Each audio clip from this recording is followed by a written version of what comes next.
Mm, yeah. So 574 shlokas have been spoken by Krishna. 84 shlokas have been spoken by Arjuna. Um, and then 41 have been spoken by Sanjaya, where Sanjaya is narrating what is happening on the battleground to Dhritarashtra. And the first shloka of Bhagavad Gita have been spoken by Dhritarashtra. So that's all we have in Bhagavad Gita. In total, Bhagavad Gita, like I said, 18 chapters are there. So first 6 chapters are about Karma Yoga, where Krishna is telling Arjuna what is his duty. Then next 6 chapters are about Bhakti Yoga, where Krishna is talking about devotional service. And last 6 chapters are about Gyan Yoga, where Krishna is giving the transcendental message. Now, sometimes people think that this is the division based on the actual text which has been spoken by Krishna in the Bhagavad Gita. The fact is, um, every chapter, we have 18 chapters in Bhagavad Gita. Every chapter you will find at least 6 to 7 shlokas about devotional service. That's how Krishna shows that this Bhakti Yoga is a topmost. But on the perspective of the message that Krishna is trying to give to Arjuna to convince him to fight, based on that, we are saying it has been divided that way. Now, some people also argue Bhakti Yoga at topmost. Why it is in the middle? It should be in the beginning, right? You try to give the best thing first to someone, and then you probably, if he's not able to accept, then you will try to give him some other things. But Krishna is not. Krishna is the supreme personality of Godhead. He is not someone who tries to forcefully give something to someone. So he first tries to see if someone is capable of accepting something or what he is capable of accepting is. So our Acharya has given example of a jewel box, right? So what is the important thing in a jewel box? Jewel, right? Jewelry is the most important thing in a jewel box. Like, if jewelry is not there, the box has no value. Similarly, this Bhagavad Gita is like that of a jewel box. So in the jewelry box, what is there inside the jewelry? That is Bhakti Yoga. It's like an analogy. So when you open the topmost part of the jewelry box is like Gyan Yoga. Then someone will realize what he will get inside, that there is a Bhakti Yoga. And the Bhakti Yoga is supported by Karam Yoga. So Karam Yoga is like the base of that jewelry box. So this is the magic of this Bhagavad Gita, that whoever will read it from anywhere in Bhagavad Gita, he will have something or other to make his life perfect. So whatever yoga he will perform, he will eventually realize that Krishna is the Supreme Lord. And then there are several benefits of chanting and hearing Bhagavad Gita. See, Bhagavad Gita. Gita means, what is the meaning of Gita? Gita means song. So Bhagavad Gita is like a song of Lord. So there are many pastimes where Shiva is saying to Parvati that, oh, this Bhagavad Gita, this is not a book. This is not a book. What is it? It's a song. That's why it's Bhagavad Gita. So what happens when do we really sing some song? For someone, when we sing a song, it means we love him a lot. Otherwise, we keep talking to many people, but when we are actually singing for someone, then it shows our love to him. Similarly, when Krishna is reciting this message of Bhagavad Gita for Arjuna, it shows that Krishna loves Arjuna a lot, which means Krishna loves his devotee. That's why all of us, when we are reading this Bhagavad Gita, we are getting a chance to hear and discuss it. It means Krishna loves us all, a lot. That's why he is giving a chance for all of us to hear his message, like he gave a chance to Arjuna. So Bhagavad Gita is a song of God. In Padma Purana, about Bhagavad Gita, it is said that is an expansion of Lord, which means the Bhagavad Gita is not just a book, it is not just a Vedic literature, but it is the Supreme Lord himself. For someone, it might be very difficult to digest. At least it was for me when I heard it first time, that a book is the Lord himself, but why not? The Supreme Lord can be expanded in any form, right? For example, as a person, I can wear a dress and to go to office, and I can wear some other dress to go to bed. I can wear some other dress to go to a party, right? So I have those capabilities to to dress myself up any way I want to join any particular occasion. Similarly, Krishna is the Supreme Person. He can come in any form. He can come in a sound form, like Hare Krishna Mahamantra. He can come to us in a book form. He can adopt any form. We are limited, but he is unlimited. Similarly, Bhagavad Gita is an expansion of the Lord, is the Lord himself.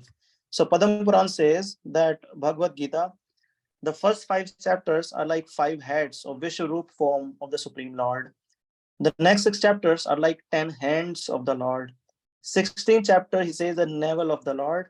And 17th and 18th chapter are the legs of the Lord. That's how Bhagavad Gita has been described in Padam Puran. So when we are associating with Bhagavad Gita, when we are reading it, when we are hearing about it, we are actually associating with the Lord himself. We should not think that the deity worship that we do in temple or with the darshan that we have of the Lord in the temple is different, and the reading of the book is different. No, it's not different. We are directly having darshan of the Lord when we are reading or hearing the message of Bhagavad Gita. So Bhagavad Gita is a portable temple, right? When we go to a temple, the temple is in a certain place. You drive your car, you go there, and fortunately, if you get the temple open, because sometimes in our temple I see devotees come at 2 o'clock when the darshan is closed, so they get little morose and they'll have to come back far from uh, some distance. Um, yeah. So Bhagavad Gita is like a portable temple. You can this is the temple. There's a Lord with you all the time, so you can take it anywhere with you. It's like a portable temple. Like I said, Bhagavad Gita. Um, Bhagavad Gita is the love of God. So Lord Krishna, who loves us a lot, he has sung this song for all of us. And then lastly, this is an eternal blissful life. It gives an eternal blissful life in the sense that in this world, why we are suffering. There are 2 reasons why. We have attachment, right?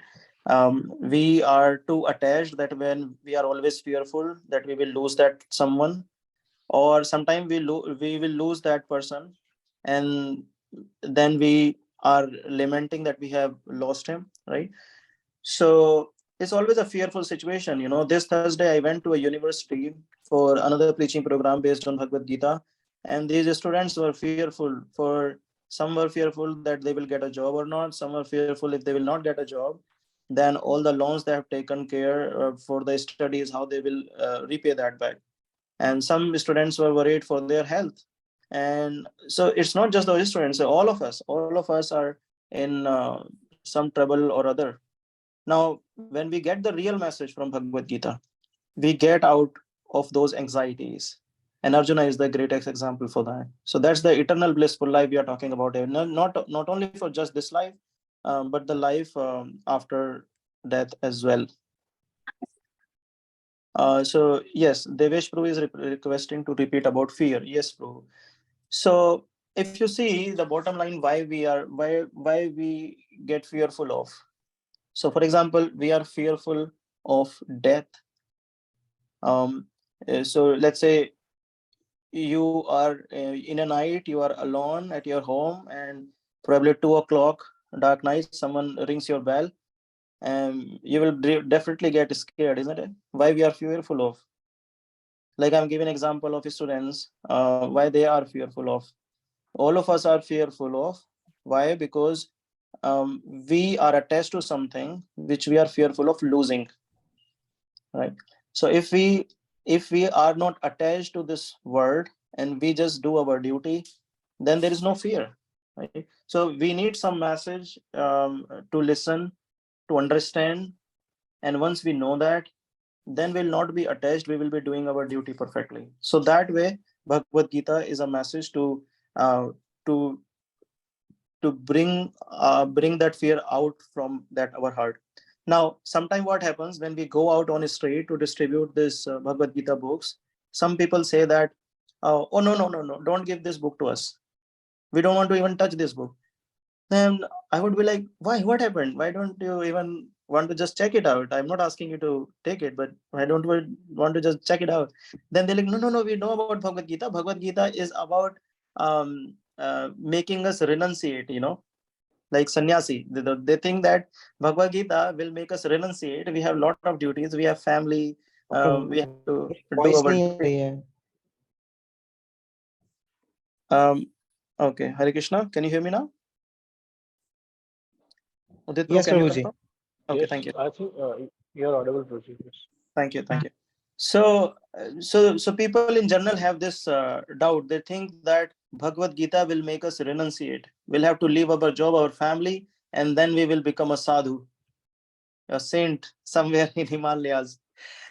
But it's not like that. If you see, if some of you have little background of Bhagavad Gita, you'll realize that actually Arjun was asking not to fight. Arjun was saying, no, I cannot fight. He wanted to take renunciation, but Krishna was saying, no, you have to fight. Correct? So this is not taking us away from our duties. In fact, Bhagavad Gita will make us capable of doing our duty better. So that's the eternal blissful life that we are talking about. Not only this, but after death also. So that's about the introduction and background. Okay, we have one more topic on this, which is how Bhagavad Gita started. Now, um, I think most of you know that this is the lineage, right? We have Dhritarashtra, who is the king of, and then he has a brother Pandu. So Dhritarashtra and Pandu, these two are brothers. Where Pandu dies, so Pandu was the king, but after he dies, his sons, his five sons, Yudhishthira, Bhim, Arjun, Nakul, and Sahadev, those were supposed to be the king, but because they were too young, Dhritarashtra, who was blind by birth, not physically but mentally also, we'll see how, and he was made the king. Dhritarashtra was made the king. That until these five Pandavas will be mature enough to take care of the kingdom, until then Dhritarashtra was made a temporary king, right? So as per dharma or the principles, these five Pandavas should be the ruler of the dynasty. But Duryodhana, Dusashan, and 98 other sons of Dhritarashtra were fighting. They were saying, no, we should be the kings. They did not allow Pandavas to be the king. So that was the fight between the two. So one party Kauravas, other party is Pandavas. So these two were fighting for what? Um, for the throne of Hastinapur. Hastinapur is the kingdom that the Dhritarashtra was the king of. So when these two parties were in front, millions and millions of soldiers are standing on the battleground, desiring to literally suck the life of each other. Now that was a time when war is about to begin, and Vyasdev goes to King Dhritarashtra. Some of you might be heard about Vyasdev. So Vyasdev is known as Trikaladarshi. You know what is Trikaladarshi? Trikaladarshi means who can see the three kal. Three kal means past, present, and future.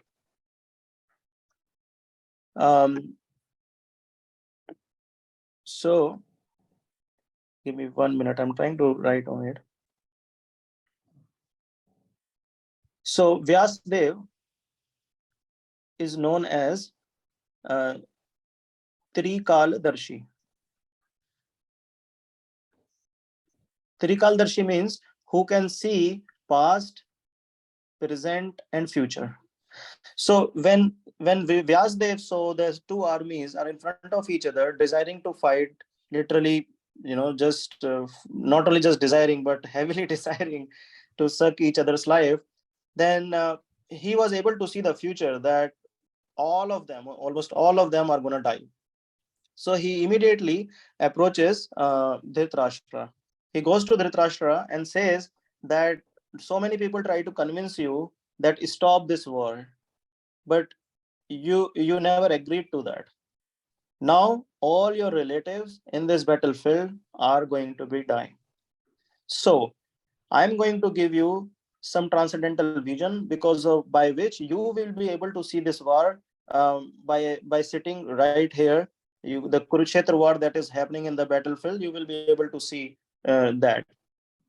Now Dhritarashtra says, no, I can't see this war. All of my relatives, I can't see them dying. So he was actually trying to show that I'm compassionate for all of them. But actually, he was only compassionate for his own sons, which means he was fearful that if some of my sons will die, then how would I be able to tolerate that pain? So better I don't take this transcendental vision that Vyasadeva was offering him. But then he thought that if I don't take it, then probably I would miss the opportunity of enjoying the killing of this party, five Pandavas, and all the soldiers of their party. So he said, no, I don't want to see. How can I see my relatives dying? But do me a favor. Can you give this vision to someone else who I can ask later what happened on the Kurukshetra war? Then Vyasdev said, all right, no problem. So Sanjay was standing that time. He is the personal assistant of Dhritarashtra. So he was standing right there with Dhritarashtra. So Vyasdev gave that vision to Sanjay. Sanjay, we call it in Hindi. So he gave that vision to Sanjay. So he said, I am giving this vision to Sanjay so he can see that war right here, standing right here. And whenever you want, you can ask Sanjay. Sanjay will narrate you what is happening on the battleground. Then he said, okay. So that was the deal. Now war started. And on the 10th day of Mahabharat war, when Bhishma was almost died, though he died after the war, but he was almost died by Arjuna. Sanjay came to Dhritarashtra and said, Bhishma has almost died. Then Dhritarashtra got a shock of his life, because he was thinking that my son will win this war because we have Bhishma on his side, on my side. That's what he thought. He thought that because Bhishma is on our side, we will win the war. Because Bhishma was a powerful warrior. He was able to even defeat his own guru, from whom he learned the art of fighting. So Dhritarashtra was very convinced. But on the 10th day of the war, when he learned that Bhishma is on the arrow bed, then he started asking Sanjay what happened in the war from day one. So that's how Bhagavad Gita started. Let me take some questions. King Dhritarashtra. Yeah, you can say, actually, as a personal assistant, he was also the chariot driver of Dhritarashtra. But Dhritarashtra was not really. We don't see any battle really in Mahabharata where Dhritarashtra fought and he won, something like that. In fact, Dhritarashtra, when Dhritarashtra and Pandu, they completed their education and they were brought in front of Bhishma. So first suggestion was that Dhritarashtra should be made the king, but because he was blind, though he was elder, but because he was blind, Vidura said that he is not capable to be a king because of his blindness. He will not be able to rule properly. So that's why it was decided that okay, Pandu should be the king. And then later Sanjay became his assistant. Anyway, so this is how Bhagavad Gita started. Now Sanjay is starting to narrate Dhritarashtra the Bhagavad Gita. So we'll start with the first shloka of Bhagavad Gita, where Dhritarashtra is going to ask Sanjay what happened on the ground, and then we'll see what Sanjay starts uh, responding to that question. Yes, Deveshru, you have any question? Hare Krishna, Prabhuji. Yes, Deveshru, I can see you. How are you? Prabhuji, you have earlier told that Padma Puran also have description about the Bhagavad Gita. Yes. But the question comes, Bhagavad Gita spoken by Shri Krishna much after the Padma Puran was written. Yeah. So see, all the documents, so you see the Shruti and Smriti thing, right? So until Dwapar Yuga, none of the document was written. It's only in the beginning of Kali Yuga, Vyasdev decided this. Vyasdev knew the situation of Kali Yuga people. He knew that memory will be less.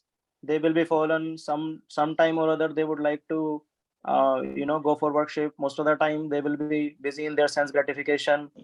That time in the beginning of Kali Yuga, he documented all this literature. So that's one. Second thing is, most of these documents, they are able to see the past. I mean, the Vyasdev, because he, like we discussed, he's a Trikaldarshi.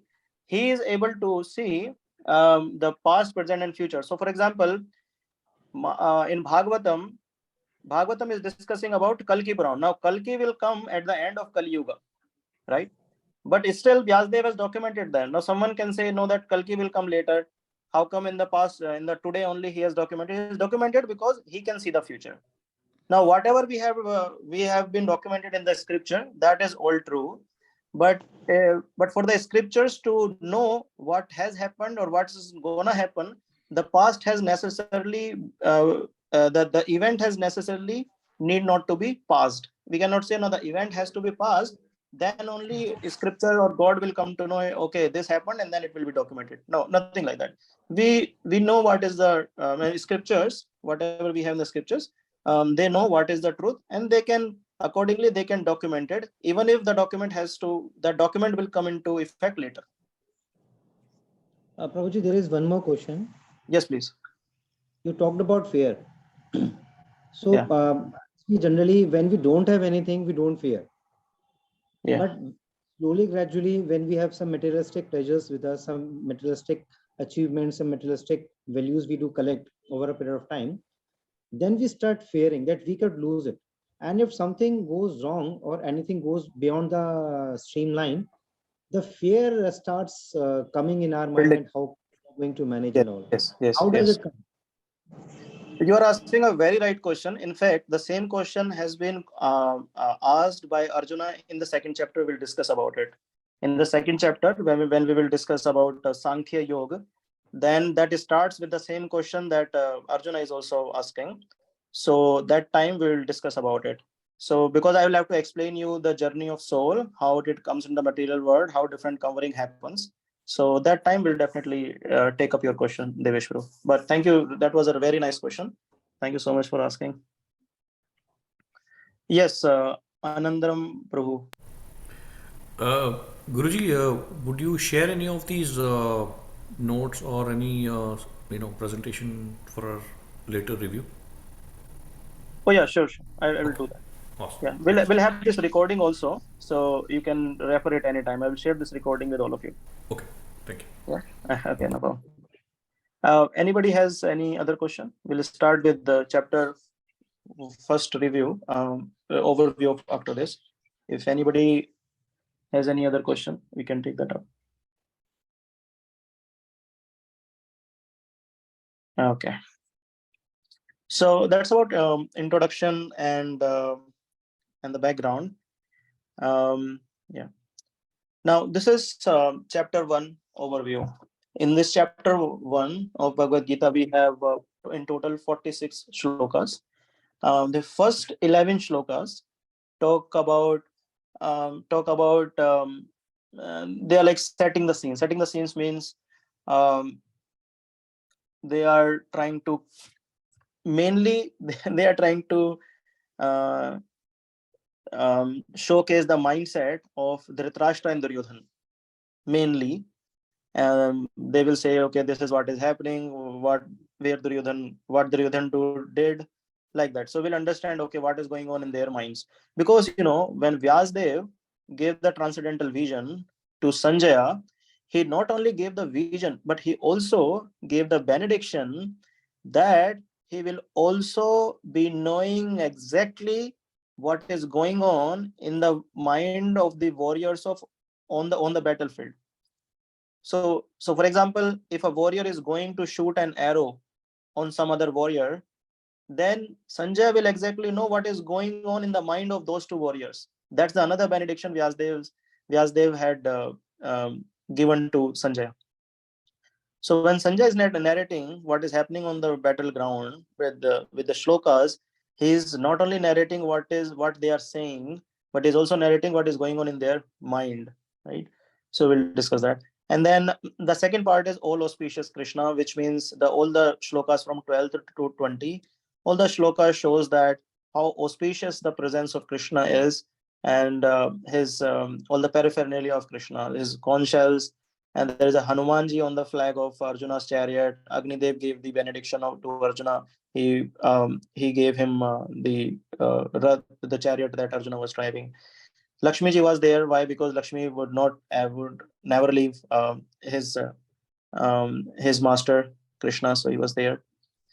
Now, from text 21 to 27, we'll see how Arjuna is addressing Krishna. So that's the first shloka of Arjuna in Bhagavad Gita, the first that Arjuna addresses, right? The first Bhagavad shloka of Arjuna, that is very nice shloka. And then we'll see what Krishna does after that. When Arjuna recites something, and then what Krishna does and why he does that. And then we'll see Arjuna's lamentation. So we all know, right? Arjuna started lamenting. Then what were the symptoms of his body, and how we can understand them, and we would be able to understand that actually Arjuna is representing us. Few weeks back, when I met this person, I was telling him that this is Bhagavad Gita, and this is the message that Lord Krishna is giving to Arjuna. Arjuna is a warrior. Then he listened everything, and after that he said, then what this book has to do with me? I'm not a warrior. I'm a simple IT guy in a company, So I said, Arjuna is fighting with other warriors on the other side. There's so many other warriors. So we are also fighting. We are also in the battlefield. We are not fighting only outside. We are also fighting within ourselves. Then he was convinced. He took the book then. So anyways, so let's start with this overview. So in the setting the scene, so we'll see the Dhritarashtra mindset. So this is the first shloka of Bhagavad. So it says, Dhritarashtra Uvacha Dharam Kshetre Kurukshetre Samveta Yayutsava Mamaka Pandava Sheva Kim Kuruvat Sanjaya. So here you see Uvacha. Uvacha refers to said. Anything when you say, it said Uvacha. You will see Uvacha word coming in Bhagavad Gita many times. So here it is Dhritarashtra Uvacha. Other places you will see Sanjay Uvacha, Shri Bhagavan Uvacha, or Dhananjay Uvacha. So you will see this Uvacha word coming up many times in Bhagavad Gita. So here, this is the first shloka of Bhagavad Gita, which is recited by Dhritarashtra. And that's in whole Bhagavad Gita, that's the only shloka that Dhritarashtra has recited. And after that, whole Bhagavad Gita, we see Sanjay, around 27 shlokas from Sanjay, and then rest of them from Arjuna and Krishna. And then he says, Dhanam Kshetre, Kurukshetre.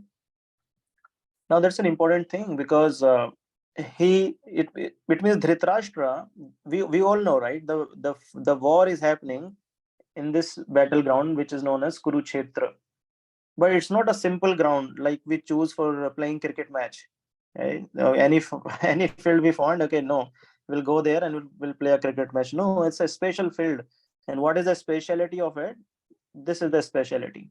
This is Dharam Kshetra, which means anyone who is fighting in the battlefield, whoever is on the side of religion, will win the war. Simple. This is Dharam Kshetra. This is the place of pilgrimage. So many and those ancestors of Dhritarashtra, they had performed a lot of yagna over there, a lot of sacrifices there. So because of which that place was not a normal place. For example, if we go to Vrindavan, or we go to Ganga Ghat, or we go to Badrinath, we go to all these places, the vibes of those places are different than the places we live in, like in typical societies that we're living in, modern societies. We go to these places, the vibes are so different. We feel spiritual, we feel connected to God, right? Similarly, Kurukshetra is not a normal place. It is the place known as Dham Kshetra, is a place of pilgrimage. And Dhritarashtra knew it. But unfortunately, he was so attached to his sons that he could not refuse or convince them not to fight. He was so attached to those sons that they should become the king. Somehow he was so willing that after me, Duryodhana should become the king. So he could not say no. And then we have Samvet Yuyutsava. Yuyutsava means desiring to fight or desperate to fight. desperate to fight. So actually, you say Pandavas were not desperate to fight actually. Till the last moment, Yudhishthir Maharaj choose Krishna. He said that Krishna, you please go and put a peace proposal in front of you, Duryodhana, because we all are brothers and I don't want to fight. So you please go. And he knew that Krishna is very well in speaking and convincing people.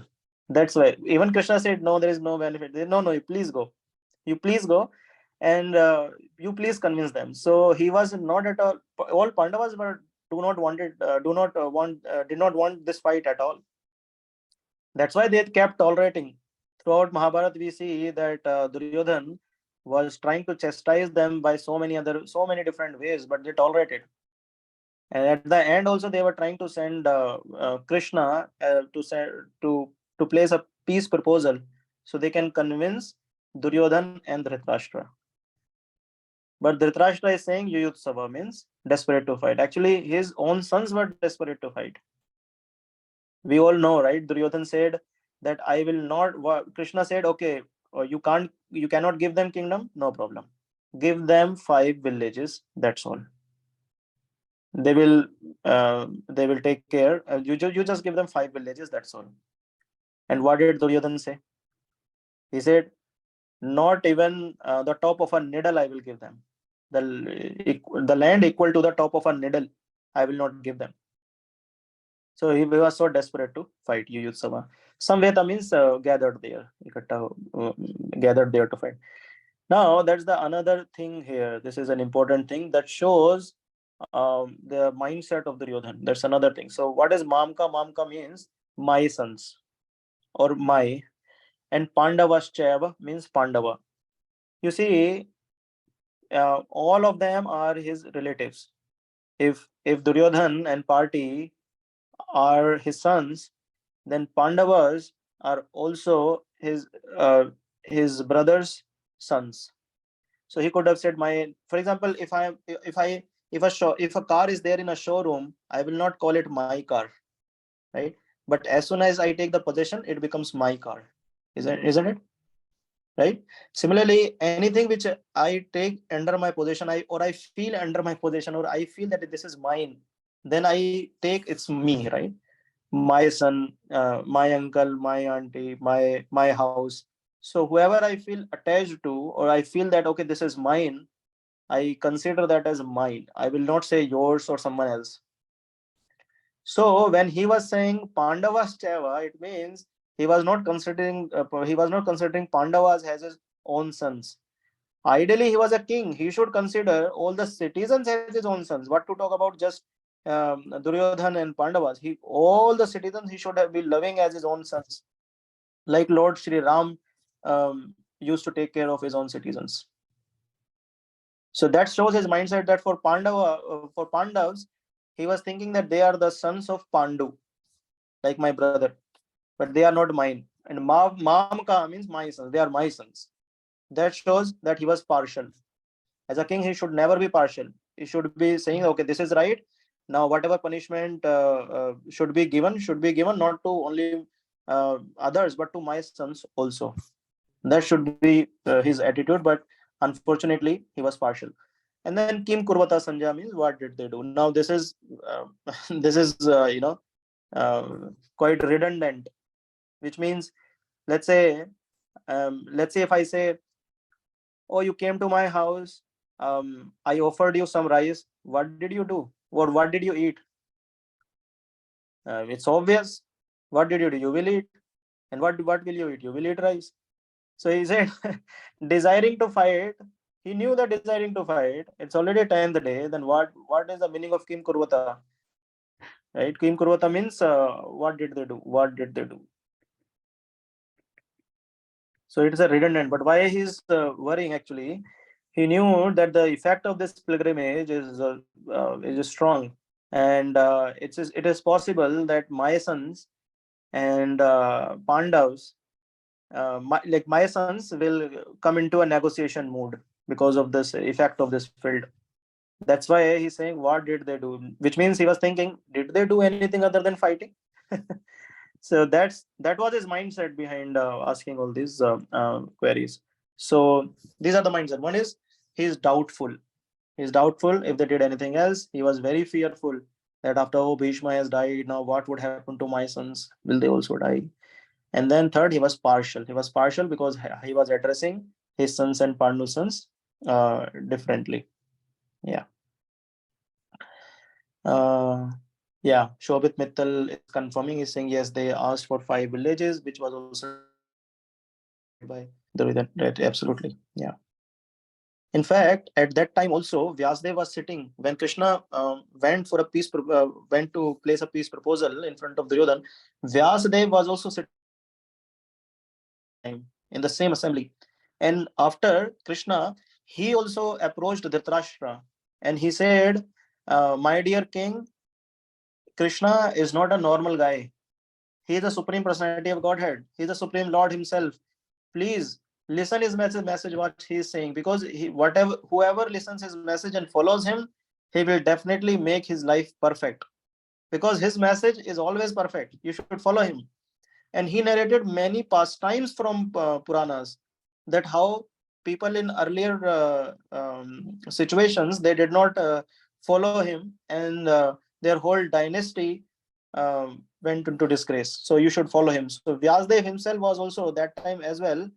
Um, uh, that time also he was trying to convince King Dhritarashtra, but he did not, by his own very nature of being attached. And he was always like, "Oh, what can I do? What can I do? What can't you do? You are a king. You can take all decisions, right?"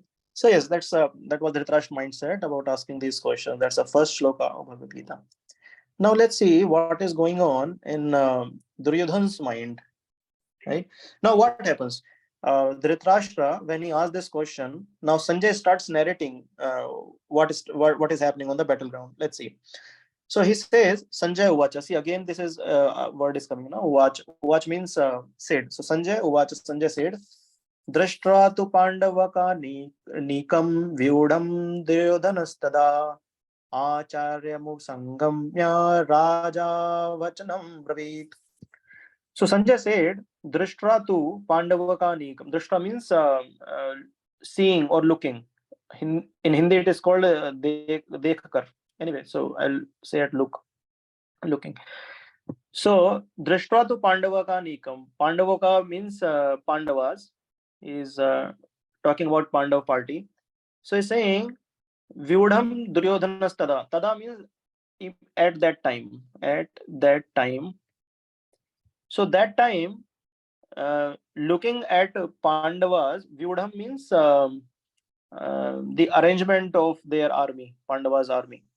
So he's saying at that time, Duryodhan, looking at Pandava's army, Acharya mu pasangamya. He approached his teacher, Acharya. Acharya means teacher.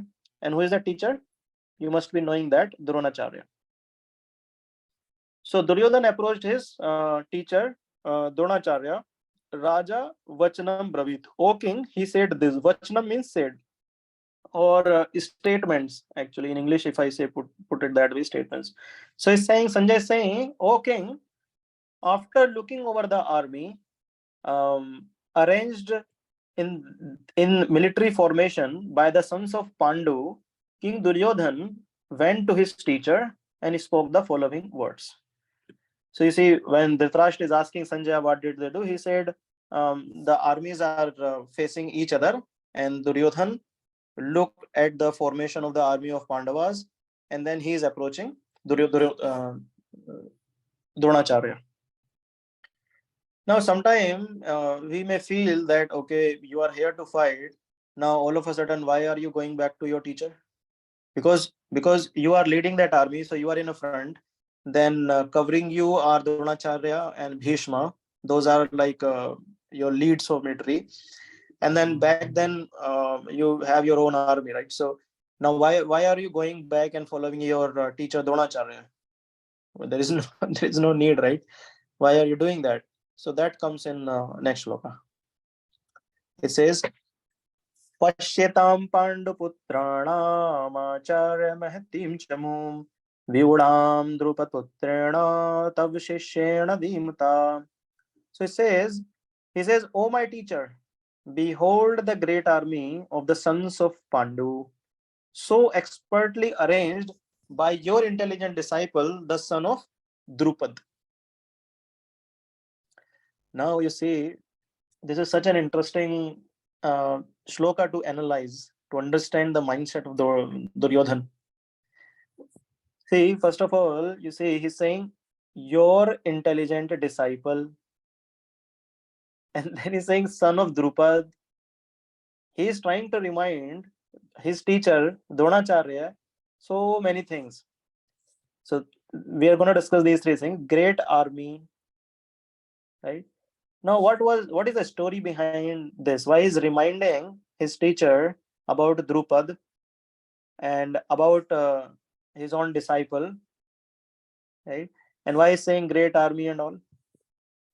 What happened, in Mahabharata, we understand from Mahabharata that Drupad and Dronacharya, this guy Dronacharya and Drupad, they had the education in the same school and they became very good friends, very, very good friends, very close friends. Now, after the education got completed, Drupad went back to his kingdom. He became a king later on. He was a prince that time. He became a king. And Dronacharya, because he was a Brahmin, he started his austerities. Brahmins don't live like kings live, right? They have their own small hut they live in, and they live very austere life. So anyway, so he was kind of poor. If from a financial perspective we see a Brahmana is poor, and a king live very lavishly. They have an opulent life. So when he became a king, and Dronacharya was like a poor guy, and they, after their education completed, they started living their own life. Now one day Dronacharya thought that I should go and meet my old friend Drupad. He thought that it's been quite some time. I should go and meet Drupad, and we will sit together. We will share our memories of our school time. We'll have a nice time, things like that. So he went there. He went to meet Drupad. But now Drupad has become a king, and he got a lot of ego that okay, he is a king and he is ruling so many people.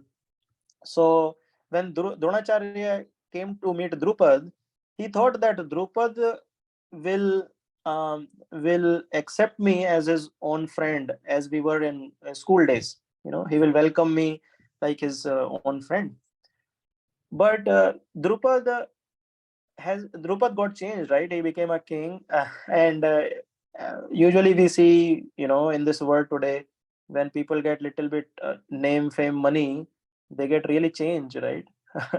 That's what the materialistic effect Drupad also had upon. So when Dronacharya came to meet him, Drupad did not even greet him properly. And Dronacharya was shocked. He was like, what is happening? Dronacharya was thinking that he will offer me a grand seat to sit upon, and then Drupad will say he is my friend, he will introduce me to everybody else. But Drupad was considering like a normal Brahmin. So Dronacharya felt very much insulted. And he came back and he thought that I will take revenge. He has developed a lot of ego, and he's no more my friend, I will take revenge. So Dronacharya trained Pandavas, and actually Pandavas and Kauravas were his teacher, were his students, right? Here also we are seeing Acharya means he is approaching his teacher, who Duryodhan. Duryodhan is approaching his teacher means Duryodhan and all his brothers, like all Kauravas and Pandavas also. They were students of Dronacharya. So after the education got completed, Dronacharya told them that you go and hold neck of Drupad and bring me here, throw me in front of my feet. So then Duryodhan went with his brothers, but he could not defeat Drupad. In fact, Drupad gave him a good lesson. So Duryodhan came back with his brothers and he said, sorry, I could not defeat him. Then Dronacharya sent Arjuna. Then Arjuna went and he defeated Drupad, and he hold neck of Drupad and brought him in front of Dronacharya and throw him there. Then now Drupad felt insulted. This is the effect of this material world. You other feels insulted, other person will feel insulted, that he will take the revenge, and the loops goes on and goes on. You think the loop goes on until life? No, it goes after death also. That is very beautifully explained in Srimad Bhagavatam, in the description of hellish planets, that if you have a desire to take revenge from anyone, from that desire you will go to the hellish planet. You see, this is the subtle nature of our desires. Anyway, so now decided to take revenge. So he performs a big sacrifice, and from that sacrifice comes Drupad. The other guy was this guy. Anyway, so he had two sons. One is son, and other is daughter. Daughter was who? Draupadi. So he was actually aspiring for son, but what happened? After the sacrifice was over, the demigods from the sacrifice, they offered him a daughter also. So Draupadi took birth. Now this son, everybody knew that this son was born to kill Dronacharya. Everybody knew that. Everybody knew it was a big sacrifice, and everybody knew. But even Dronacharya knew that, okay, this son that came out of sacrifice from Drupad, Drupad did it to kill me. But Drupad sent this son to Dronacharya only. He said, take your education from Dronacharya. And Dronacharya, as a liberal Brahman, he thought, okay, it is my duty as a Brahman to teach anyone who comes to me. So I will not think if he is destined to kill me or not. I will teach him. So as a sarcastic comment here, here Duryodhana is saying, your intelligent disciple. He's trying to say, what was the need of teaching him, because now he's so expert that he has arranged so a great army of Pandavas, because he was the commander there at that time, the son of Drupad. He was in this arrangement of making and their army was like lesser. The Pandavas army was, in comparison to Duryodhana's army, was much lesser, but it is still the son of Drupad arranged it so nicely that even Duryodhana got fearful. And now he is commenting, and he's commenting on his teacher, saying that why did you give him such a nice education? Because now you see he's using that education against you. Now you see someone is helping you to fight, and at this time on the battlefield you are putting a sarcastic comment on him. So he's reminding Dronacharya for Drupad, right, who did this great sacrifice and got this child, who got this son, and then again he's reminding that he is none other than your disciple, intelligent disciple. And what he has done this great army for the sons of Pandu. So this is Duryodhana mindset that we yeah, sorry, I made a lot of noise. Anyway, so next is Atra Shura Maheshwasa Bhisha Gun Samayudhi Yayudhano Virche Dupadascha Maharatha.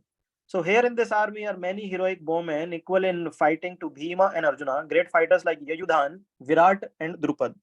Now what is happening? No, he understood that, no, because he is my side, I should not commenting him. Now he's covering his mistake. He's saying, well, not only just that intelligent disciple, but yeah, there are other people also, Yayudhan, Virat, and Drupada. And then he said their personalities like you, Bhishma, Karna, Kripacharya, Ashwathama, Vikarna, the son of Somdat. So like that, he's explaining that. Now after this, he's saying, oh, anyway, my army is not lesser. Then he says, in my army, there are personalities like you, Bhishma, Karna, Kripacharya, and other personalities he's mentioning here. So this is his mindset: fearful, doubting, bragging. So we covered this so far, setting the scene, Dhritarashtra and Duryodhana mindset. We'll cover this part so far. We'll move to the next one. All auspicious Krishna, from text 12 to 20. So we see, so what happens when Dhritarashtra has approached his teacher, and he is boasting about his army. Then Bhishma is also there. Then Bhishma blow his conch shells.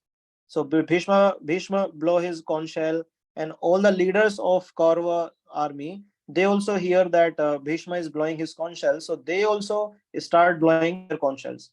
So great sound happens in the air. Everybody starts listening that sound. But because the one party is making a sound, Kauravas making a sound, then Pandavas or also starts doing that, because the sound is like a start of the war. We are ready for the war. So when Kauravas signals that they are ready for the war, then Pandavas from army also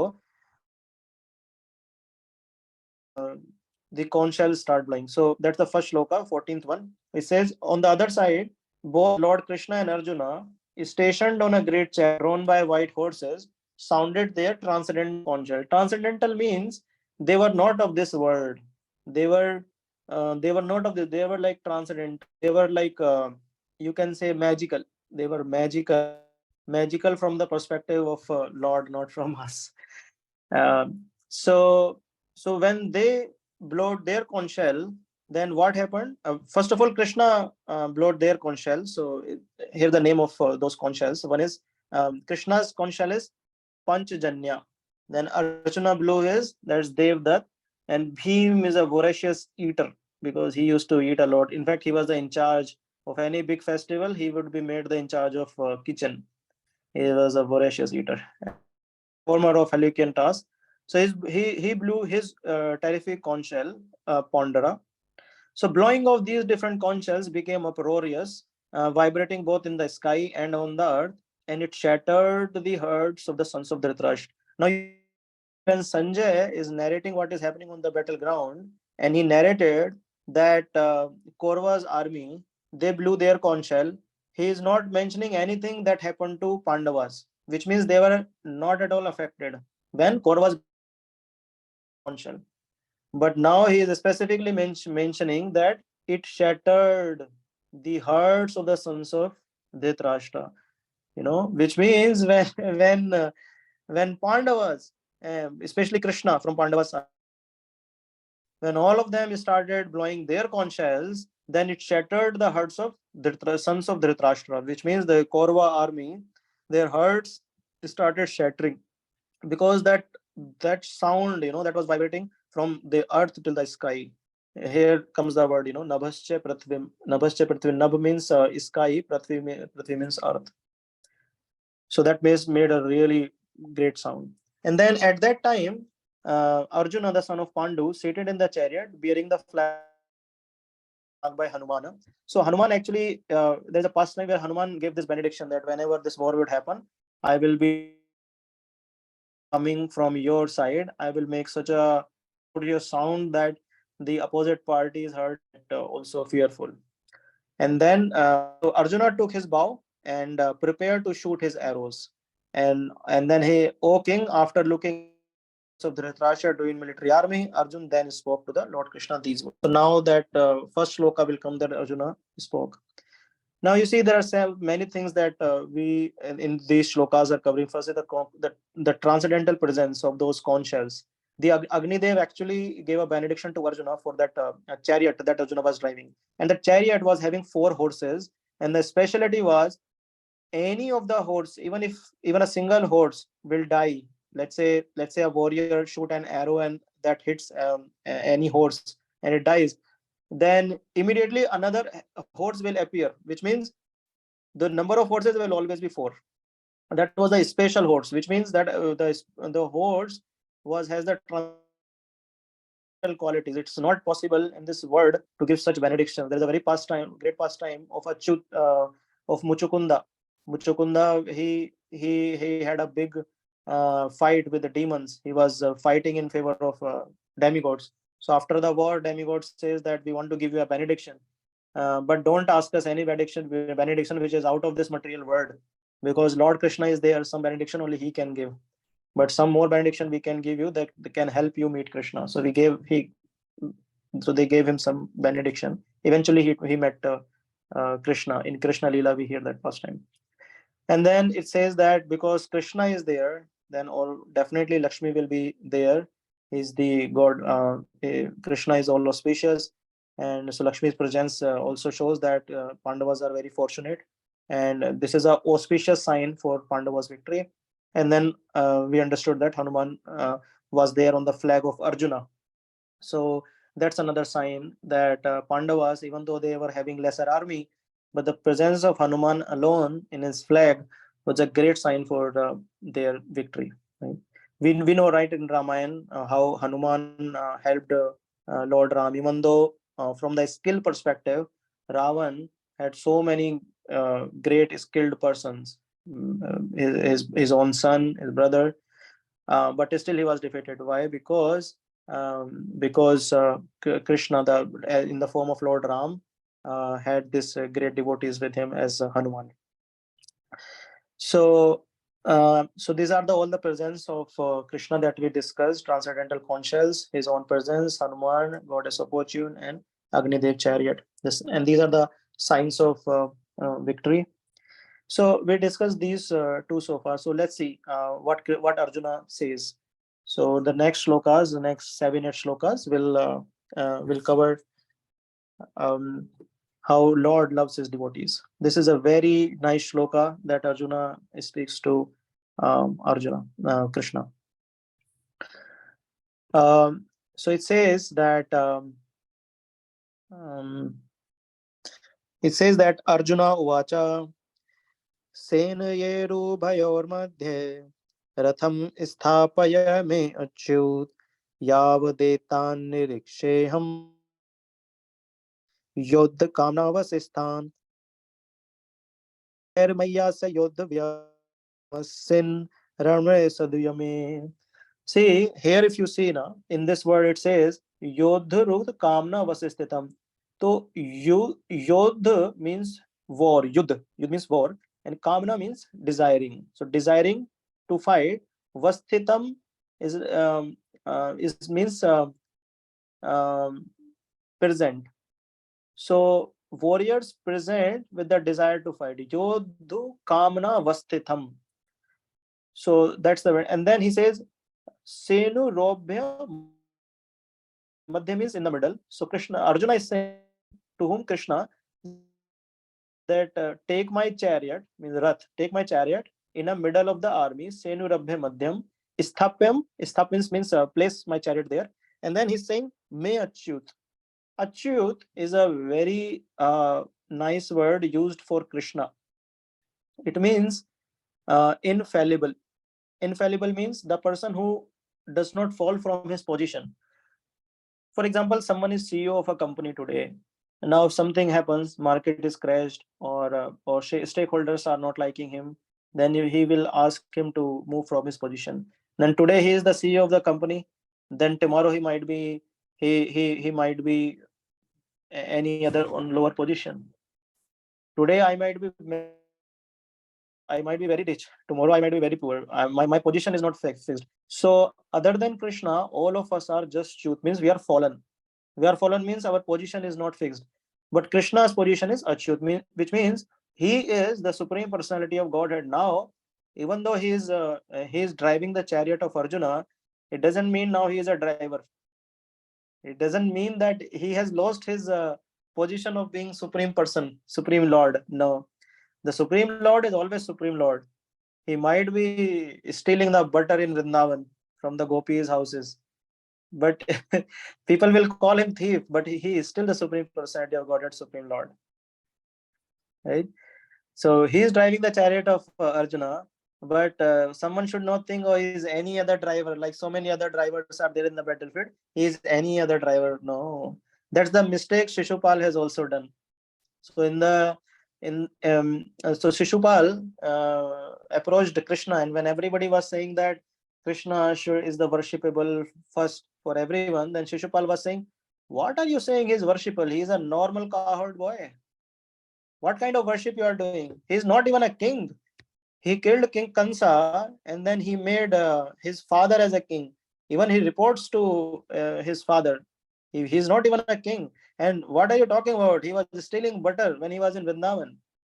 He's a thief. can you make him how are you saying he's a worshipable? He was not knowing that he's Achyut means no matter what he does, Krishna as the supreme personality of Godhead never loses his position as being the supreme person for both material and spiritual world. Now you say you hire a driver to drive your car, and he's driving your car. Now on the way, if you want to stop by, then you will say, uh, um, yeah, stop it here, which means you will not be very respectful in the sense, for example, the same car is being driven by your father, or probably anyone who we give more respect to, then we will not address him as we will address any other person who is driving our car. We will be very respectful in our tone if we want that car to stop or to start, whatever, but we will be very respectful. We would like to remind ourselves that yes, he is what he is. Similarly, we would be respectful to tell him that no, you are my father. So even though Arjuna as a warrior is standing there, even though he is a supreme person, he is just driving the chariot. But Arjuna is very, very respectful. He's saying Achyut. Means Arjuna is saying, oh my Lord, I know you are the supreme person, you are the supreme being, you are the Lord of all the universes. And I know that every millions of universes are annihilate and excelled by you. I know that. And at that supreme position, now you are driving my chariot, but it doesn't mean that you are my driver as a profession, but you are driving my chariot as your own free will and as your love for me. So in that loving reciprocation, Arjuna is using this word Achyut, right? He's saying, I know your position. For example, if my father will be driving my car, I will be very respectful. I will say, Father, can you please stop this car there? I want to buy something, right? And see, and my tone will be a little bit different if someone else will be driving, right? So similarly, when Arjuna is addressing Krishna with in this shloka, he is using this word Achyut to be very respectful, and he's saying, please take my chariot in between the two armies where I can see both the warriors, both the sides of the warriors. Actually, he wanted to just see the warriors of the Duryodhana side, but we'll see how Krishna, tweaks. We'll see. So he said, "Oh, infallible one, please draw my chariot between the two armies so that I may see those present here who desire to fight and with whom I must contend in this great trial of arms." And he actually lifted his Gandhi, his arrow and arrow to kill those. But he just wanted to have a look to see. For example, before the cricket match, some players go and see the situation of a pitch and just to. So he just wanted to feel what who he has to fight with. So anyway, so the next shloka is 23, where so he says, let me see those who have come here to fight, wishing to please the evil-minded son of Dhritarashtra, which means son of Dhritarashtra means Duryodhana. So he wanted to see who are on the side of Duryodhana. So he was actually not expecting some of his really, people like Bhishma, they will take side of Duryodhana, So he wanted to see, okay, what all warriors are there. Let me see. Those are favoring him. Let me see who want to get killed. Okay. Then, so it says, in the presence of Bhishma, Drona, and all other chieftains of the world, Lord said, just behold Partha, all the Kurus assembled here. Now that is the tricky point. You see, Arjuna is only desiring to see who is taking the side of Duryodhana. Correct? He only wanted to see who is taking the side of Duryodhana.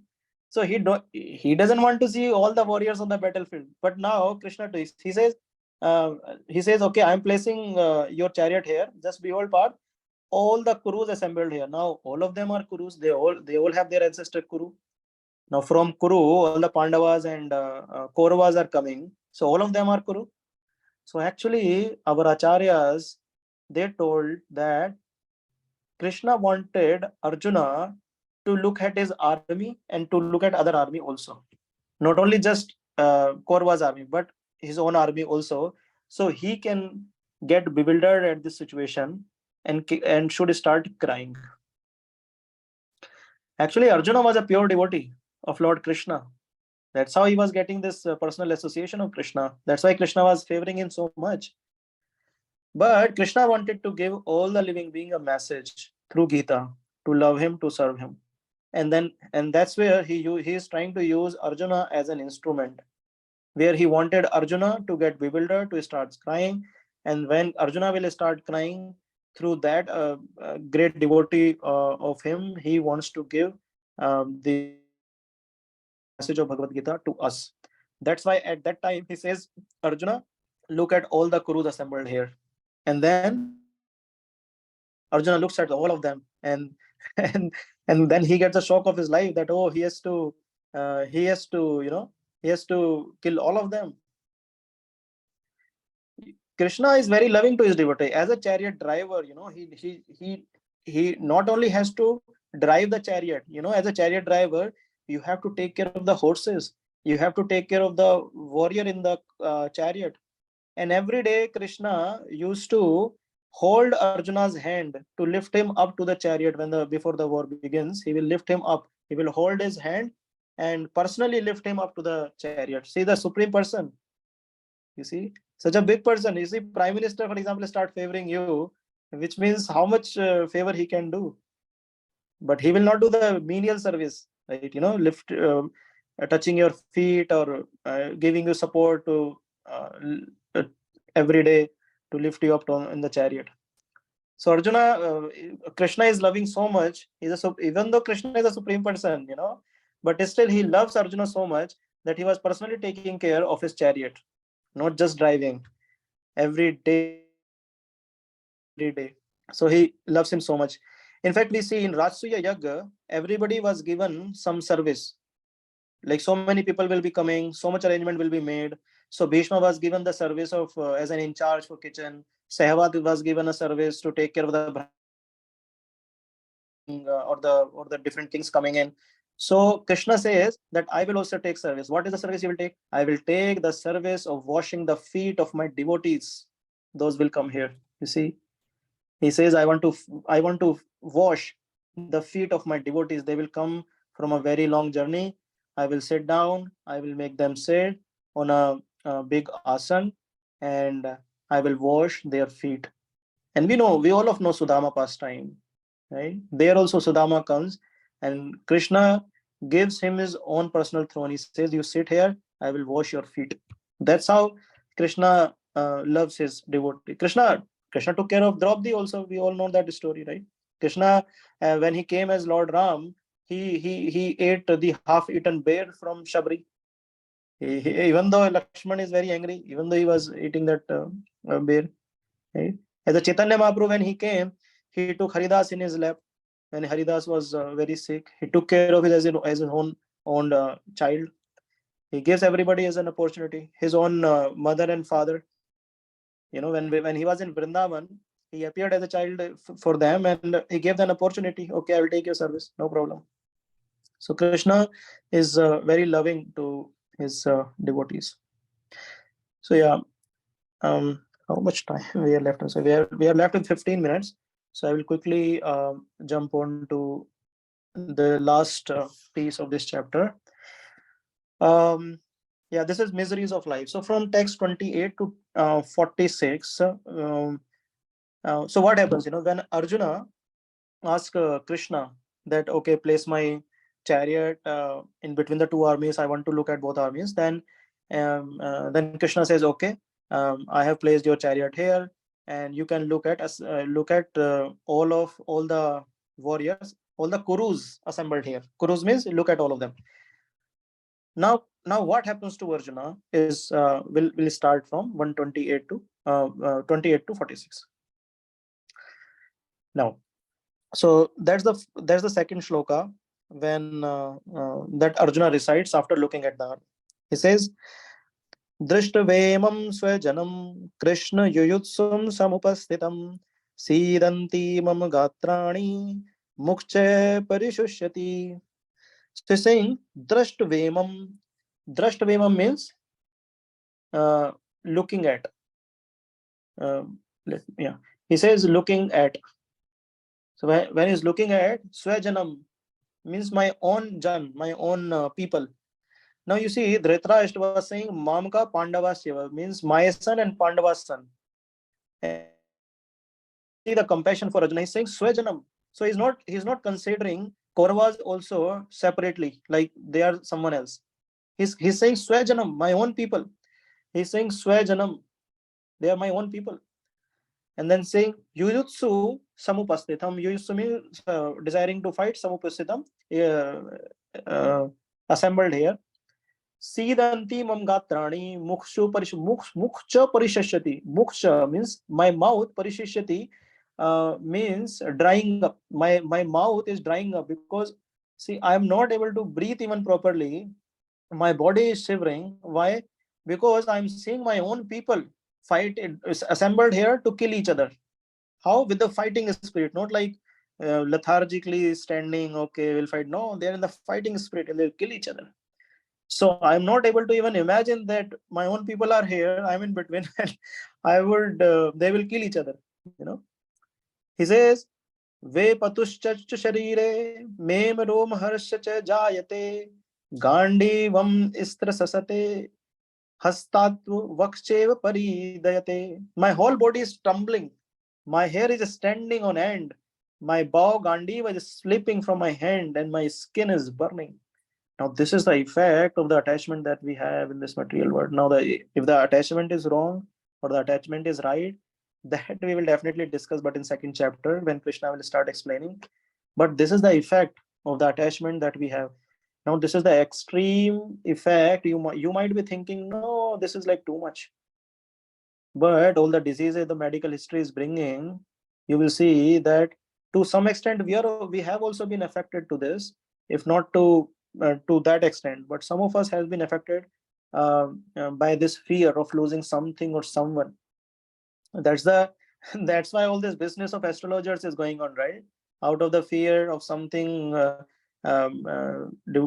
someone approaches these astrologers and all, right?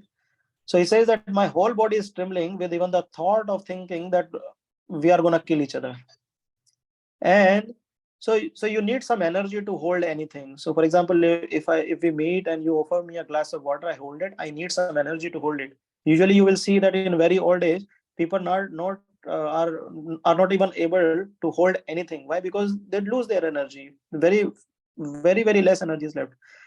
So in that situation, when we get so fearful of anything, we start losing our energy.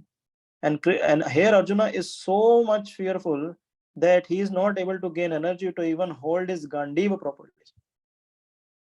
And he says, my skin is burning, which means he is getting the tendency to even leave this body.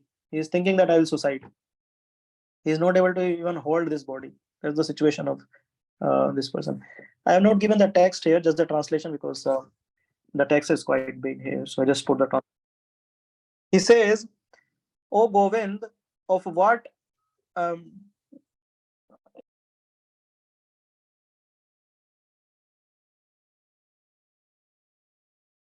Hare Krishna, am I audible? Yes, Guruji. Now you're audible. Dhru, can you confirm if I'm audible? Yes, Guruji, you're audible. Okay. Uditru, can you confirm if I'm audible? Okay. Yes, Am I audible? Oh, thank you very much. So in these three texts, 32 to 35, he says that, O Govind, of what avail to us are a kingdom, happiness, or even life itself, when all those for whom we may desire them are now arrayed on this battlefield? Now you see, if you want to achieve something, let's say you are working somewhere and you want to get promoted, but there is no one you can tell that, oh, I got promoted. There is no one in your life. You got promoted and you got a news, you got an email, okay, congratulations, you got promoted. But you have no one to tell, to share this news. No one. Then definitely, like, you will feel that, what is the point of having this promotion? What is the point of even achieving anything in this in this world? So Arjuna is in this situation. Arjuna is saying that okay, I am here to fight, but what is the point of even gaining this kingdom? Even if after this fight, even if I gain the even if I get the kingdom, there is no point, because most of us will get killed in this war. So what is the point of this kingdom, and what kind of happiness we are trying to achieve here by this fighting? So he's saying, oh Madhusudan. Madhusudan is a very nice name of Krishna. Actually, Krishna killed a demon named Madhu. From then onwards, he was also known as Madhusudan. So Arjuna says, Madhusudan, when teachers, fathers, sons, grandfathers, maternal uncles, father-in-law, grandsons, all these relatives are ready to give up their lives and properties and are standing before me, why should I wish to kill them, even though they might otherwise kill me? So he's saying that they are elderly people. I should be very respectful, very, very respectful to them. So even if they will kill me, I should not kill them. So see, such is the mindset and the attitude of Arjuna. We discussed the attitude and the mindset of Dhritarashtra and Duryodhana, right? Where we realize that they were so selfish. But here Arjuna is thinking, no, they are very respectful actually. I should be very respectful for them. They are elderly people. So even if they are ready to kill me, I should not kill them. And then he says, O maintainer of all living entities, I am not prepared to fight with them, even in exchange for 3 words. What to talk about this Hastinapur? Even if you will give me 3 words and you will ask me to fight, there is no point of fighting at all. So I am not ready to fight. He says, let alone what to talk about this earth alone, even if you will give me 3 words, I don't see a point of fighting. Then he says, what pleasure will be derived from killing the sons of Dhritarashtra? You see the arguments that here he is trying to pass here. He's saying that whatever achievement that we attain in this material world is a show business, which means we want to show to others that we are so great. So if those people will not be here, then what is the point of gaining anything? That's the point. That's his point of view. That's the way he is looking at things. That if we go in a battlefield to fight, then after the battle, if we win the war, then everybody appreciates. That's why we are here. So anyway, that's the miseries of our life that he keeps discussing. Another point he says that he says that if all these elderly people, and this is the situation in this world today also, this concept of nuclear family is killing our society, isn't it? Why? Because in a joint family, we had elderly people to guide their down below their sons, grandsons. Now this parampara, this joint family system is dying. So in that situation, what is happening? That let's say 4 members in the family, one is going one round, another is going another round, and everybody is scared. Everybody is thinking what to do. I can't control him; he can control me. Then this is the situation. But Krishna is giving a very nice solution, even if we are in a nuclear family in the subsequent chapters. So we'll hear that. But Arjuna has this conception that if we will kill our teachers, or they will kill some teachers that are fighting from our side, then who is going to guide the upcoming generations? So this disciplic succession, that someone becomes a guru and he teaches his disciples, he means disciples, and then slowly these disciples will also become mature, and then they will become the guru, then they will adopt disciples, again those disciples will become mature, will become guru. So this is a disciplic succession. So he's saying, if the main gurus will get killed, where we will have disciples? And if we will not have the disciple, then when we will have the gurus? Which means we are going to kill the disciplic successions. Which means all the family traditions. Family traditions means, see, a lot of festivals we have, right? So we need some knowledgeable people, the pandits that we call, to perform those sacrifices. Nowadays, even the pandits are not very well trained. Even though they are educationally trained, they are not trained by character, right?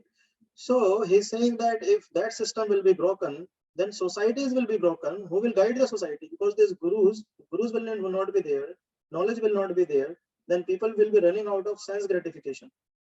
Sense gratification, which means I want to do something, I will just do something even without knowing that this doing will cause me harm. In previous yugas, in ancient India, we had this Guru Parampara system. So every king will have a guru in his kingdom, and he will guide king, and king will accordingly work in his kingdom. So that way, everybody was in win-win situation. Citizens were happy, king was happy, everybody was happy. And then he says, better for me 5 sons of Dhritarashtra, weapon in my hand, but to kill me unarmed and unresisting on the battle. He says, he is trying to say, I will just run away from this chariot, will go in front, and then I will allow them to kill me unarmed and unresisting on the battlefield. He's saying that better I die. And then Sanjay said, this is the last shloka after this situation of Arjuna. He says that Sanjay said, Arjuna, having thus spoken on the battlefield, cast aside his bow and arrows and sat down on the chariot. He is feeling so sad, so morose. He's saying that, no, I cannot fight at all. He cast aside his bow and arrows, and what he did? Sat down on the chariot. He should be standing on the chariot and fighting the war, but he's saying, no, I definitely can't do it. He was feeling so depressed. So he kept everything aside, sat down on the chariot, and his mind overwhelmed with grief. He said, it's a deep, depressing situation. So actually, this is the miseries of this life. Okay, we have a couple of minutes left. Probably we can take that up in next session. So there are 3 miseries of this world: Adi Bhautik, Adi Devik, and Adhyatmic miseries in this world. So those 3 miseries affect all of us. So we'll discuss them in next chapter, how they affect and how we can save ourselves from them. And this is the last statement, that I will not fight. He kept everything aside. That was the Arjuna's decision in this chapter. And these are the symptoms of stress, miseries, and Arjuna decision not to fight. Sorry, I wanted to take like 5 minutes for the question answer session, but we have just left it 2-3. So I will stop here if anybody has any question. Yes, Devesh Mithapru, please go ahead.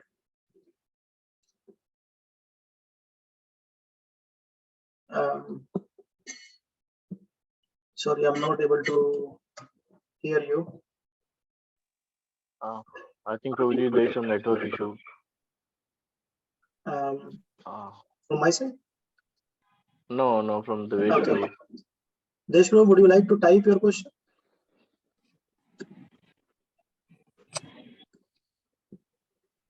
Oh, that's a very nice question from Devesh, who is saying, why Krishna failed to convince them for 5 villages?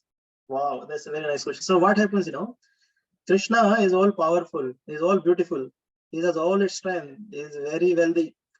Sometimes people think that he has such an amazing capability to convince anyone. Why was he not able to convince Duryodhana or Dhritarashtra for 5 villages, right? See, Krishna is a loving father. He's not a, I would say, strict father. Strict father is like, you do this, otherwise I will slap you.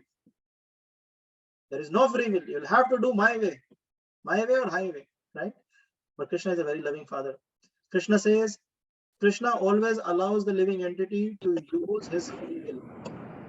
He never interrupts anyone in using his free will. So whether it's Pandava, whether it is Kaurava, he never interrupts anyone in his free will.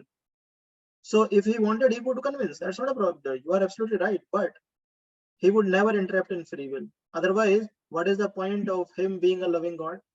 And what is the point? Otherwise, he will keep being forceful. See, love happens when both of us are closer to each other out of their own free will. If I will feed someone drug, let's say, and force him to love me, then what is the point of love? This is not love, right? Love is when 2 people are coming together out of their free will, their own liking. So Krishna wants all the living entities to love him, to understand him, but not out of the force, out of their free will. So Krishna, if we read Mahabharata, Krishna was not like just went there, said a statement and came back. No, He actually tried multiple times to convince Dhritarashtra and Duryodhana both, and at the end he gave this proposal also for the 5 villages.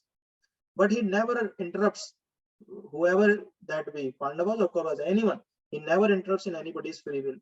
He let this living entity to decide which side they want to go with. He will take the side, if a living entity will take the side of adharma, then he will give that punishment.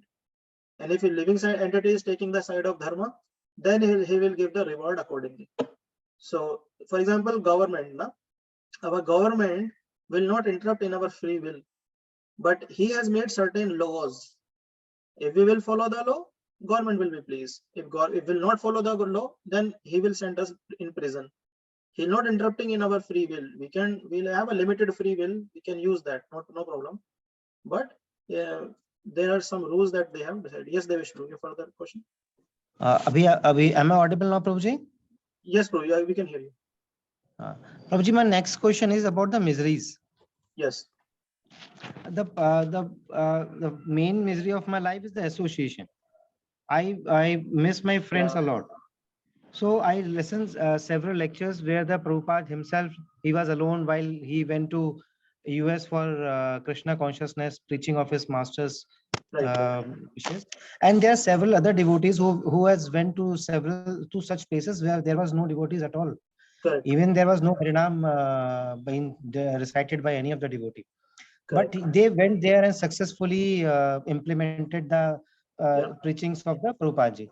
But in my case, I know that I am not nowhere in their path. But many of the time it happens when I have the association either on virtual space or on the physical space. I feel that I am very much energetic, and my reciting or the chanting goes very well.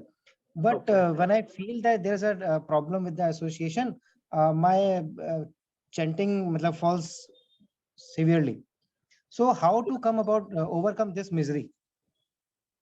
Yeah, usually yes. That's a very nice question again. That if you want to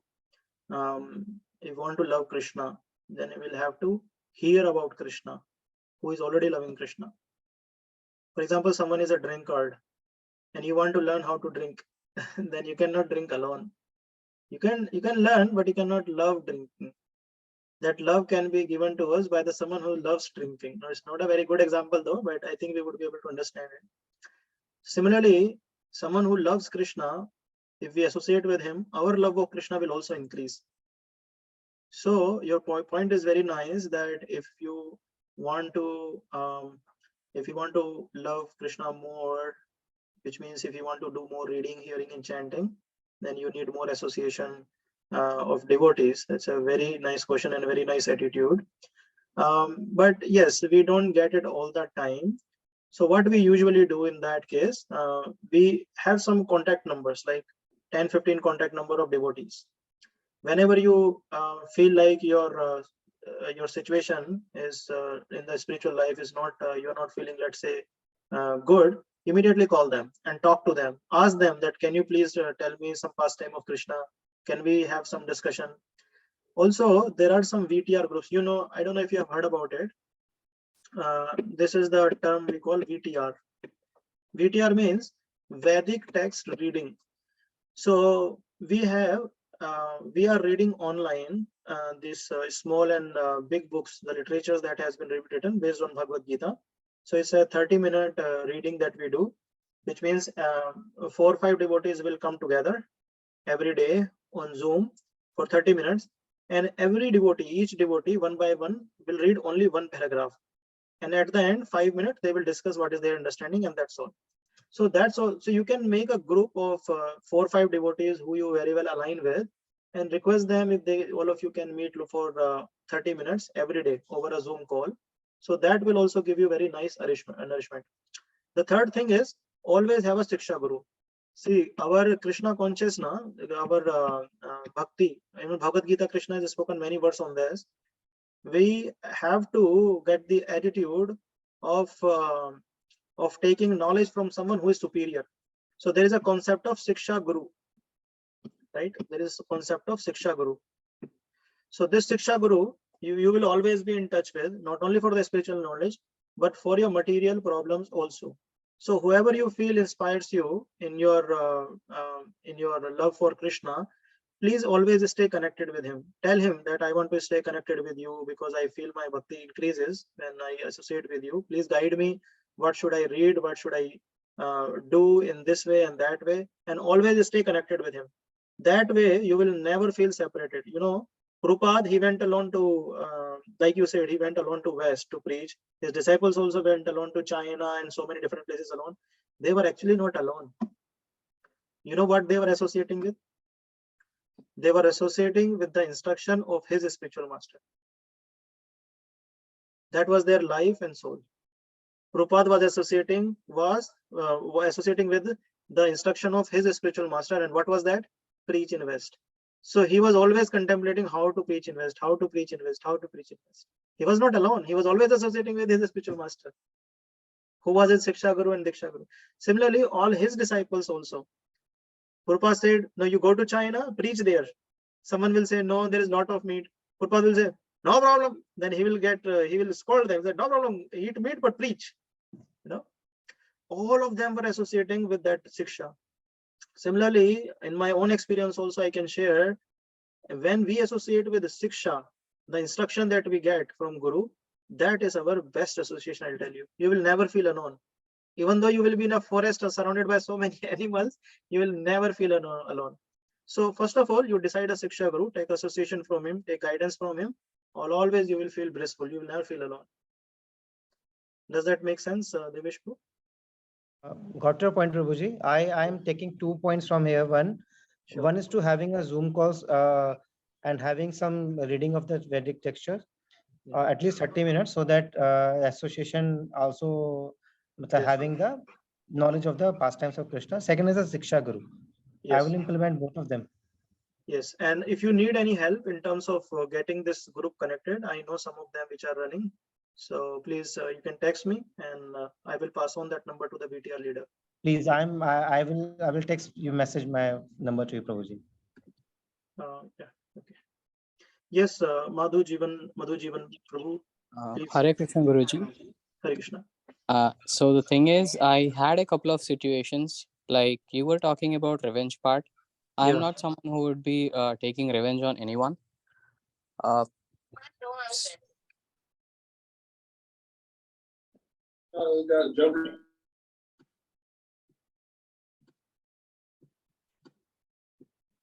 Sorry, Madhu Prabhu, can you hear me? I'm sorry, am I audible? Yes, you were mentioning something about. So like I was saying, I am not someone who would believe in revenge, or that's not my dharma. But the thing is, I have been hurt badly by someone, like not too bad. It's just like financially been cheated and stuff. So is it okay if I at least let them know that this happened with me because of you? Is it like they will also think that it's a revenge again? Like they have been cursing me and I've been just listening to them. So I could not stop myself from telling them that this happened because of them. So what is your take on it? Yeah, you see, we should definitely tell, but you see what we discussed about Duryodhana in the beginning. You see my screen. Let me quickly come back to that shloka. See, he is saying, what is Duryodhana doing here? He's saying, your intelligent disciple. Yes. So one way is discussing. For example, if I have some misunderstanding, let's say, so I will approach you. I will say, Madhu Prabhu, I feel that this is not right. Did you do that? Then you will say, oh, no, I did not do. Actually, it happened that way and that way. So there is a discussion that we can have. Mm-hmm. And then other way is, I can sarcastically start commenting directly or indirectly, So if there is a peaceful dialogue we can have, or if we cannot have, bring some mediator in between, but have a peaceful dialogue. Always try to have peaceful dialogue. And if that is possible, then definitely we should have. And if we can directly do it, that is much better. Otherwise, someone who is elder to you and the other party, who can, just let them know that this is what has happened. And if they agree that we did, no problem, okay. Otherwise, sometimes, all of us have some mentality of revenge and all. That's why we are stuck in this material world. And once we get out of, our heart will get pure, we will definitely get out of this material world, and that's our temporary solution. As far as we are in this material world, we'll get one body or other. These tendencies will keep troubling us, or someone else will keep troubling us. Like, in the last slide, this shloka is all about this, what you were discussing. Yes. I This remember last- you talking about the revenge and desires. Correct.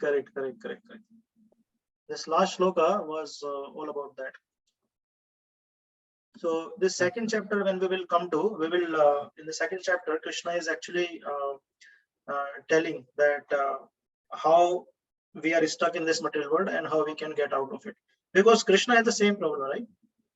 Yes. Like for example, you have been financially hit by someone else. Arjuna has also been financially so much hit by this guy Duryodhana. Yeah. Right, but Krishna knows everything, so they have taken shelter of Krishna. Because they know that what is the point of saying, let Krishna do whatever he says. Okay. And Krishna says, no, you should fight. Okay, we'll fight. All right. And Krishna did not say we'll not fight. Okay, we'll not fight. Okay. So in this Kali Yuga, so Krishna was personally present to Arjuna and Pandavas that time. So he was able to guide them. And Krishna in Kali Yuga also present personally. You know how? In the form of sound. And what is that sound? Hare Krishna, Krishna Krishna, Hare Hare, Hare Ram, Hare Ram, Ram Ram, Hare Hare. Hare Hare. So if we associate with Krishna with the sound vibration, we'll definitely make our life perfect in the solution of all the problems. But before we do come to that perfection, I would suggest that you also choose some Shiksha Guru and connect with him. Say that Yes. I need your help, I need your guidance, and stay connected with him. See what is happening, in the old times, people were very knowledgeable. They knew all the Vedas and all these scriptures. So whenever they will get into a problem, they will immediately refer those scriptures and get a solution. Now, in our in Kali Yuga, our education system is teaching us physics, chemistry, math, accounting, all the biology and all. But because they are not teaching us Vedas, even though we are becoming very much degree holders, doctor, lawyer, and all, we are still not able to say we can take decisions in our life, right? Okay. That's Yes. where we need some expert person who knows the message of the scriptures and who is practicing spirituality, who can properly guide us. That is the Vedic system. That's how all the kings in older times also used to do. They will have a guru in their assembly. Whenever any situation will come, they will consult him. For example, Yes. Dashrath Maharaj, he was consulting with Vasisht. Vishwamitra. Okay. Vishwamitra came, he said, I need your sons because I want them to kill demons, they are troubling me. Then immediately he consulted Vasisht. Vasisht said, no, you don't feel bad, you should send your sons. Okay. Every king had because they knew that they cannot function without a king. Now, this whole democracy and the communism, they are running by their own sense gratification. They don't have any guru. That is the biggest problem. Okay. So we have to bring someone else in our life as a guru and take his guidance in spiritual and material prospects. Then we will be happy. Okay. Yeah. Does that Thank you help? for your it actually helped me, Guruji. Thank you for your insights. And one small thing, I'm trying to incorporate Bhagavad Gita as a lifestyle and try to learn one sloka every day. So Very good. I understood, because like it was my birthday on Wednesday, Lord Krishna asked me to come to ISKCON. I was there. He like by his grace I was there at yesterday's Yes. Chariot Festival. So Very good. like I got to know that I need to have a guru for me to have a better understanding and a nice perspective towards the word of God. Like is there anything else that I need to do? Like how should I start learning it? Like other than understanding just the language of it, other than just reaching out to the guru, is there anything else that I need to do? See, so you can start with a counselor, and if and that will take time. Like it's not a overnight that we will catch hold of someone that okay, you become my counselor. It needs time to put faith Alright. in someone. So Yes. slowly, when you will associate with the devotees and with the like-minded people, you will understand that okay, when I'm hearing him, when I'm talking to him, when I'm applying some of his solutions, I am feeling good. Then you can then you can become his friend, and that's how you can start with. Then slowly he will become your counselor and all. But you are doing very nice that you are learning one shloka of Bhagavad Gita every day. I can imagine that by the end of an year, you will be like reciting more than 300 shlokas. So Yes. that's very nice. Very good. Thank you so much, Guruji. Thank you. Hare Krishna. Thank you. Yes, Smita Jadhav, Mataji. Yes. Hare Krishna, Prabhu. Dandavat Pranam, Prabhu. Don't I worry. have two questions, Prabhuji. So I do Bhakti Vriksha here where I live in Kopel. But then when I joined, Prabhuji, I joined somewhere when we were on the 7th chapter. So now it's been about 6 months. And then I'm continuously attending Bhakti Vriksha for sure. And Yes. then now I have started your session, Prabhuji. So it is helping me to start right from the beginning again. So Okay. would you still recommend to continue Bhakti Vriksha, Prabhuji? For sure. For sure. Please do. See what is happening, this association is very important. And and I would say you are very, very fortunate that in Kopal we have a Bhakti Vriksha. So some of you who do not know about Bhakti Vriksha is a concept where every week, like once in a week, probably Friday, somewhere Saturday, 20-30 devotees will gather. They will have kirtan, they will discuss this Bhagavad Gita philosophy, and then they will have dinner prasadam together. So this some of the devotees miss this association, for example Devesh Prabhu, but some of you who are getting this association, I would humbly request you to please take advantage of that. And that's a very nice and inspiring thing, Simita Mataji, that you are doing it. So please continue doing that. Thank you very much. Okay, so Prabhuji, sometimes it does happen that the topics are very deep and Oh yeah, they are very intense, not a and I problem. really don't understand much of Yeah, it. yeah. But then I still tag along there, so I feel a little bit misplaced at that times that why am I not able to understand at the same wavelength that everyone else Oh is? yes. That's Uh, a So that's when I kind of realized that, okay, I need to hear right from the beginning. And that's when I right. joined you, Prabhuji. So it is very heavy for me sometimes. The I eventually, know. like, when we are on 8, 9 chapters, those are very nice chapters because Krishna is now talking about Bhakti, Prabhuji. Yes. So it is very, very nice. But again, I'm not able to understand the depth of it for sure. I'm missing things. No problem. See, we have seen that somewhere. So what happens in Bhagavad Gita also, when Krishna completes speaking 2 chapters, second chapter, then he thinks that, okay, and Arjuna has understood everything. Then he feels like, okay, Arjuna, you fight. Then then he's like, okay, everything I have said, what to say now? But then the 3.1, the first shloka of 3rd chapter, when Arjuna speaks, Krishna realizes that he is still talking about Karam Yoga and all. I have even told him what is soul, what is devotion service and everything. So it's not that everything that we are, hearing, we will understand. And your point is absolutely valid, that, and it happens to all of us, that when we hear these lectures, they might sometimes seem very heavy, that, oh no, I can't really able to relate to everything that you said, so it happens a lot of times. But this transcendental means, even if something is touching you, it's like a medicine, if I have a headache and someone gives me that medicine, even if I don't know that this medicine will cure my headache, still it's gonna affect and cure my headache, isn't it? Even if I don't know the effect of that medicine. Similarly, Bhagavad Gita has a transcendental message. All the shlokas and everything is transcendental. So even though we feel heavy, if we are feeling too heavy, that we are very demotivated not to go and things like that, please consult with your Bhakti Vriksha leader. He will definitely be able to help you. But if we are in a situation that we can, little bit push ourselves to be there and take association of the devotees, then I would, and I think if you will have a discussion with your Bhakti Vriksha leader, they will definitely be able to guide you. Sometime what happens, I met this devotee when I recently went to India. It's been 1.5 years though. So I went there. So this devotee was also attending one of the Bhakti Vriksha in Delhi. So he said that I recently started going to this Bhakti Vriksha, but then I stopped. He said, why? What happened? He said, no, I was not able to understand. I said, what you are not able to understand? Then he said, they use some heavy terms. I said, what like? He said, like sense gratification.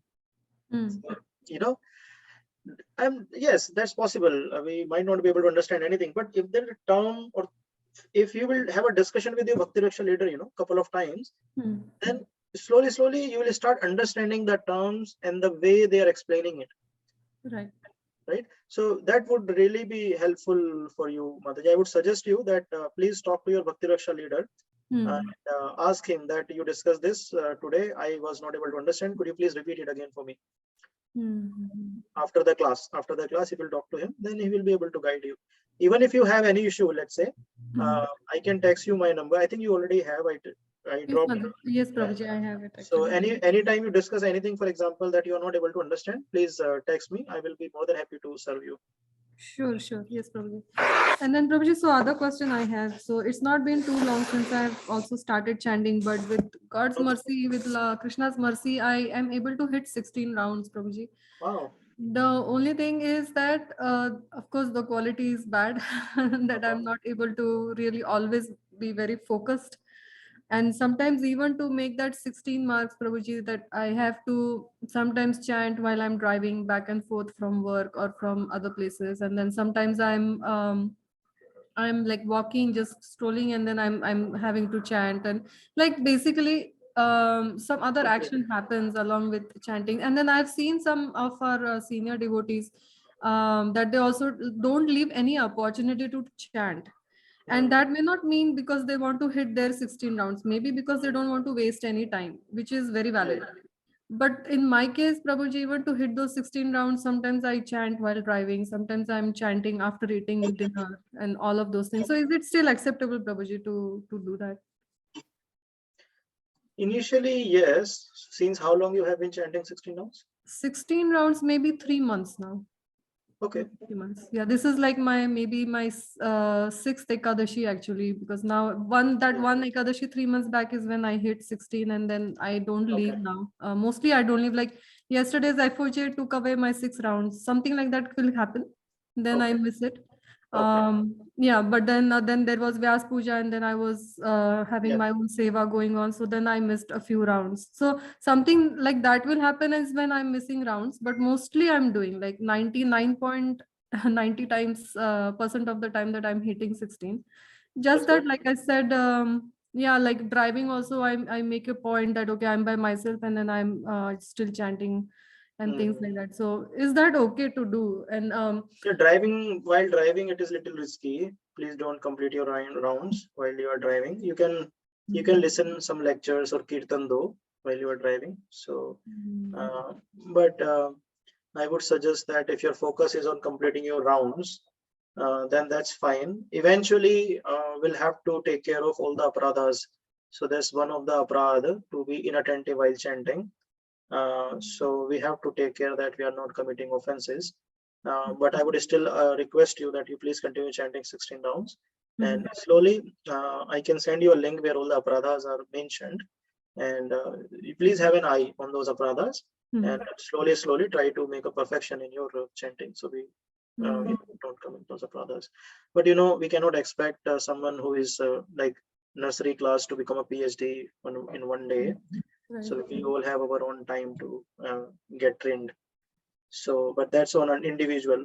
So I can send you all the aparadhas, and then you can make a plan for yourself how you want to slowly cut down to those aparadhas. Yes, probably that will help. I didn't know that there is something like all this aparadhas list. Okay. Yeah. And really quick, one other question, Prabhuji. So again, I have very excellent association. Like I'm really blessed. I'm very grateful. I have very excellent devotees association, and they encourage me. So recently, like it's been maybe a month, I got fortunate to start attending Adi Gadadhar Prabhu's lectures also. So he gives lectures on Srimad Bhagavatam on Tuesday, Thursdays, and then Chaitanya Charitamrita, I think once or twice in a week. And then he has his chanting group where he reads all those shlokas in the morning also. It's very nice. So my concern again, Prabhuji, is like, of course, I don't understand everything that he's also saying. It's very nice to listen to him because he's a very excellent teacher, just like you, Prabhuji. I felt very connected today with you also. So he's also very nice, and I like just listening to him. I may not read with him because he goes fast, and then there are very advanced devotees who attend his lectures, of course. So is it okay, Prabhuji, at this stage where I am to just listen? Like I'm not reading with him and I'm not able to read the purport after he's done after his class. Many of them, I'm sure, like they must be reading the purport because he kind of skims through it in a given time. So Bhagavad Gita, Bhagavatam, there is shlok, no? Shravanam Kirtanam Vishnu Smarnam. So when we shravan and then we tell others, Kirtanam. Kirtanam means telling others what we are hearing. Shravanam Kirtanam Vishnu Smarnam. So that gives us the remembrance of Krishna. Okay. So it's not like you have to read. Even if you are reading, if you are hearing, that also can give you the perfectional stage. If someone says, "Oh, you are not reading this book? Wow, what are you doing? You should not do it." No, don't feel morose about it. The perfection is in hearing only. The Krishna touches our heart through our ears. Right? So please continue hearing whoever you feel inspired with, and keep your counselor and mentor informed what you are hearing, and please take guidance. Bhakti is all about under guidance. So Prabhu, I don't have a counselor as such yet because I recently started, but I get good association. I keep listening to all the senior devotees usually. No problem. Slowly you will find someone you feel inspired with, and make him or her your counselor, and please take guidance from them to advance. I will take one more question, Simita Mataji. There's Anandam Prabhu. Oh, I think no problem. Thank you, Simita. Yes, Anandam. Prabhuji, thank you so much for today's class. Yeah. I have the same feeling what Smita Mataji has really connected with you. Thank you. Two questions I have. One is I chant Vishnu Sahasranamam every day. Okay. So does Vishnu Sahasranamam has anything connection with the Bhagavad Gita? Okay, I thought you wanted to ask if there is any harm in chanting it. So Krishna in Bhagavad Gita is not giving any specific mantra to chant. He's talking about chanting, but he's not saying that you chant only this, then you will make your life perfect. You know what I mean? So actually there is some disturbance from your side, so I put you on mute. I apologize for that. I have put you on mute, Anandam Prabhu, because there's some disturbance. So thank you. So Krishna in Bhagavad Gita is not has not given any specific mantra to chant in from Bhagavad Gita perspective. But which mantra to chant becomes a question. For example, so first thing is if you are chanting Vishnu Sahasranam, that is a very good thing. There is no harm in chanting it. Now, which mantra to chant? For example, you see Narad Muni, he is asking Valmiki to chant Mara, Mara, Mara, Mara. And when he met Dhruv, he is saying you chant Om Namo Bhagavate Vasudevaya Namah. So even though Krishna's all names are powerful, but we chant what has been given to us in Parampara. So in this Kali Yuga, it is saying Hare Nam, Ram. So in the Shastras, we hear the glories of Mahamantra. That's why it is called Maha Mantra, which means it is the mantra of all. All mantra reports to him. Like we have a reporting structure in IIT, you know, they're the father of all mantras. So that's so Krishna, when he came into Kali Yuga as Chaitanya Mahaprabhu, he gave us this mantra. So if someone asks us that can I chant other mantra? Yes, we can chant other mantra. There is no harm. But if we chant this also, Hare Krishna Maha Mantra, that would be like an added cherry on an ice cream. So that would be really wonderful if we had that. But if you're doing Vishnu Sahasra Mantra, I know one of my close friend in a devotee circle, he chants 16 rounds every day. And after that, immediately he chants Vishnu Sahasra Nam. And I think he's one of the most amazing devotee that we have in our community here.